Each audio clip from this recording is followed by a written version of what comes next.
Hey guys, my name's Adrian and I am passionate about helping the young people of the UK become more financially literate. Today I'm going to be talking about some common household energy myths and letting you know if they're true or false.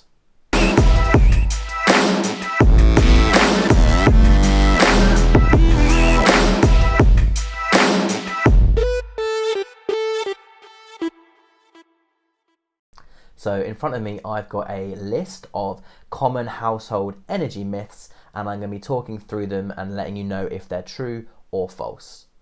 It's cheaper to leave the hot water on all the time rather than turning it on and off. This is absolutely false. If you have a traditional boiler and water tank, then you really don't need to be heating your water all the time. Your immersion heater or boiler will heat up hot water, which is then stored in a tank. Now, as long as your tank has a good insulating jacket, it will keep the water hot all day without needing to be constantly reheated. You can use a timer to heat your water for an hour or two in the mornings, just before you would normally need hot water for a bath or a shower. And if you're on economy 7, which is also known as a differential or a multi-rate tariff, then make sure your electric immersion tank is coming on for a couple of hours in the night when you are getting your electricity at a much cheaper off-peak rate.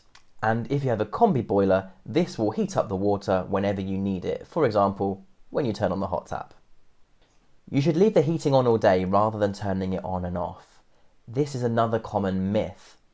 Don't pay for heat that you're not using. If you're out during the day or tucked up in bed at night, you don't need the heating on. Even if you turn your thermostat down a bit, your boiler will keep firing up and using energy, which costs you money, at times when you won't feel the benefit. Instead, program your central heating using the timer so it switches off when you're out of the house or when you're in bed and switches back on about half an hour before you come back from being out or when you wake up in the morning. This is equally true for storage heaters. I once fell for the estate agent's bull.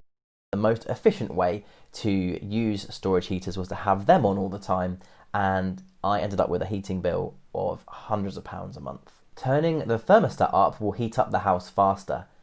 Myth. If you come home to a cold house, it can be tempting to whack the thermostat up in the hopes that it will heat up the house faster. Unfortunately, your boiler will only work at a constant rate, so by doing this, it will just heat the house up beyond a comfortable temperature and cost you more money. Instead, set the thermostat to a sensible temperature of between 18 and 21 degrees Celsius and use your timer to set the heating to come on about half an hour before you're due home.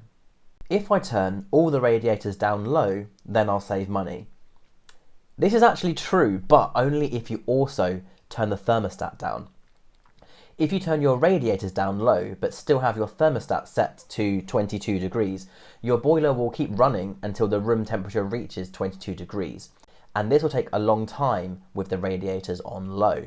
So if you want to save money and you're comfortable with your house a little bit cooler, make sure you turn down the thermostat, not just the radiators.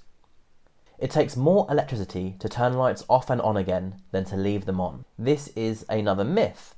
It's probably causing lots of people to waste money on lighting. It doesn't take any more electricity for a light bulb to turn itself back on. If it's on, it's using electricity, and if it's off, it isn't. If you're leaving a room for more than a couple of minutes, then turn the light off and you'll save money. Dishwashers use a lot of energy.